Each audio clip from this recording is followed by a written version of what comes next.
Estados Unidos se declaró horrorizado por el reinado de terror de los militares en Myanmar. El secretario de Estado Antony Blinken declaró que la matanza perpetrada por las fuerzas de seguridad en el país asiático demuestra que la Junta está dispuesta a sacrificar las vidas del pueblo para servir a unos pocos. El secretario de Estado de Estados Unidos, Antony Blinken, condenó este sábado la última matanza de civiles cometida por las fuerzas de seguridad en Myanmar y rechazó el reinado de terror de los militares que han tomado las riendas de este país asiático. Estamos horrorizados por la matanza perpetrada por las fuerzas de seguridad birmanas, que demuestra que la Junta está dispuesta a sacrificar las vidas del pueblo para servir a unos pocos, escribió Blinken en su cuenta de Twitter.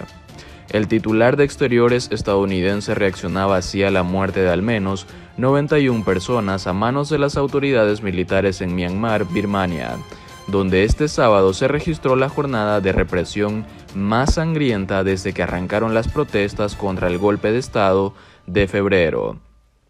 Envío mis más profundas condolencias a las familias de las víctimas. El valiente pueblo de Myanmar rechaza el reinado de terror de los militares, añadió Blinken en su breve mensaje. El secretario general de la ONU, Antonio Guterres, también condenó este sábado lo ocurrido en Myanmar y exigió una respuesta internacional firme, unida y decidida. Según el recuento del medio Myanmar Now, que cifra en 91 las víctimas mortales este sábado, las muertes ocurrieron durante las manifestaciones convocadas en unas 40 ciudades en regiones y estados como Rangún, Mandalay, Sagaing, Bago, Mawe, Tanintari y Kachin. Este 76 día de las Fuerzas Armadas de Myanmar quedará grabado para siempre como un día de terror y deshonra. La matanza de civiles desarmados, incluidos niños, son actos indefendibles. La Unión Europea apoya más que nunca al valiente pueblo de Myanmar y pide el fin inmediato e incondicional de todas las formas de violencia y el restablecimiento de la democracia, señaló la Embajada de la Unión Europea en Rangún, en sus cuentas en Facebook y Twitter. La represión tuvo lugar mientras el ejército celebraba con un desfile en la capital el Día de las Fuerzas Armadas, que grupos de manifestantes habían llamado a convertir en Día contra la dictadura militar. La cifra total de víctimas mortales desde la sonada del 1 de febrero, que este viernes ascendía al menos a 328, superaría ya las 400.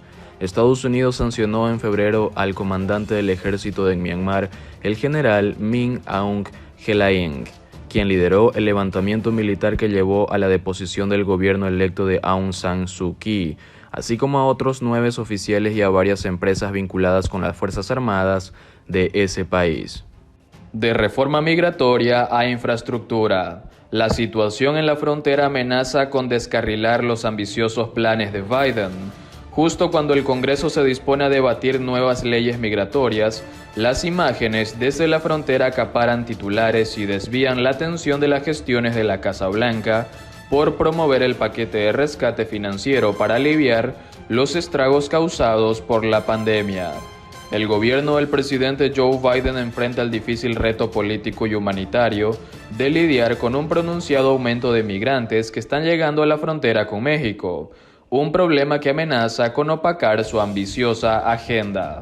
Pero en momentos en que el Congreso se dispone a debatir nuevas leyes migratorias, las imágenes y las narrativas de la gente en la frontera están acaparando los titulares, desviando la atención de las gestiones de la Casa Blanca por promover el enorme paquete de rescate financiero, aprobado para aliviar los estragos económicos causados por la pandemia del coronavirus. Además, esta semana trascendió a medios que la Casa Blanca prepara un ambicioso plan de inversiones públicas, educativo y de protección del medio ambiente que implicará gastos por unos $3 billones, trillones en inglés, para el que deberán negociar con la minoría republicana, particularmente en el Senado. Los aportes en infraestructura incluyen $1 billón para la reparación y construcción de vías, puentes, trenes, puertos, mejoras en la red eléctrica, así como la modernización de edificios, incluso en zonas de bajos recursos. entrenamiento avanzado para millones de trabajadores y $100.000 millones para la infraestructura de escuelas y espacios educativos. En ese componente también están contemplados $400.000 millones para el combate del cambio climático, incluyendo $60.000 millones para infraestructura que promueva el tránsito verde o sustentable, con estaciones de carga eléctrica para carros en todo el país y $46.000 millones para investigación y desarrollo en esta materia. Pero todos esos planes pueden correr el riesgo de perder fuelle tanto entre la opinión pública como entre la clase política, si el foco sigue puesto en la situación fronteriza. El gobierno de Biden se ha negado a calificar la situación de una crisis en medio de una batalla retórica en los pasillos de Washington sobre cómo se le debe llamar a la circunstancia actual. Los asesores de Biden sostienen que este heredó una situación imposible tras los esfuerzos sistemáticos por desmantelar las normas migratorias emprendido por el gobierno anterior de Donald Trump. El secretario de Seguridad Nacional Alejandro Mayorkas apareció en 4 entrevistas televisivas el domingo pasado para enfatizar el mensaje de que el gobierno está trabajando arduamente para controlar la situación. Nuestro mensaje ha sido claro, la frontera está cerrada, declaró Mayorkas. Estamos expulsando a familias, estamos expulsando a adultos que llegan solos y hemos tomado la decisión de que no expulsaremos a niños pequeños vulnerables. Una mezcla de desmontaje de las políticas de Trump, restrictivas y hasta crueles, según algunos, con la percepción de que lo peor de la crisis del coronavirus ha sido superada gracias a un acelerado proceso de vacunación contra el coronavirus que ha hecho que muchos aspirantes a ingresar en Estados Unidos hayan retomado planes que dejaron en suspenso el año pasado. Profesionales del área de inmigración habían advertido que aumentaría drásticamente el número de migrantes que llegan a la frontera después de las elecciones de noviembre, cuando se corra la voz de que las políticas de Trump, ampliamente consideradas crueles, serían revocadas. En los primeros días de su mandato, Biden buscó deshacer algunas de las medidas de Trump, lo que algunos migrantes interpretaron como luz verde para viajar a Estados Unidos. Si bien la nueva administración estaba trabajando en la legislación de inmigración para abordar problemas a largo plazo, no tenía un plan para manejar un aumento de inmigrantes. Bajo la presidencia de Biden ya no proliferan las imágenes de niños en jaulas que definieron la política de separaciones familiares bajo Trump, pero el gobierno actual brega por crear la capacidad necesaria para hacer frente al aumento. Los niños y adolescentes no acompañados detenidos por la Oficina de Aduanas y Protección Fronteriza, ICE, son ahora transferidos al Departamento de Salud y Servicios Humanos en un plazo de 3 días, aunque algunos pasan más que eso.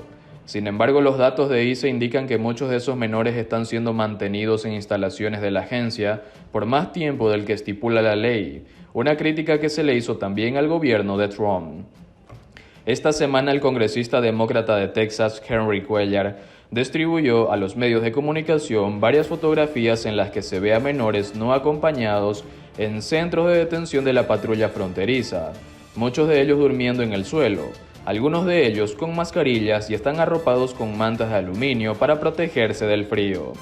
Alguien me presentó estas fotos, dijo Cuellar a la periodista Sacha Preto durante una entrevista telefónica en vivo en el programa Despierta América.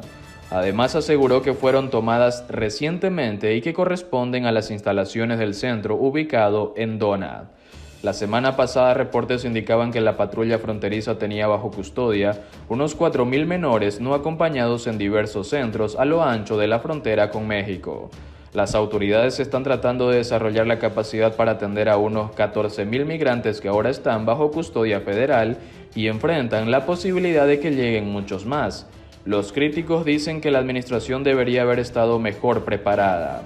No he visto un plan, dijo el representante Michael McCaul, republicano por Texas. Han creado una crisis humanitaria aquí en esta frontera que ustedes han visto ahora, y la razón por la que vienen es porque él dice que las palabras sí importan, y así es. El mensaje es que si quieres venir, puedes quedarte. La administración también ha sido presionada para darle a los medios de comunicación acceso a las instalaciones en la frontera. Mayorkas dijo que el gobierno estaba trabajando para brindar acceso para que las personas puedan ver cómo son las condiciones en una instalación de la patrulla fronteriza.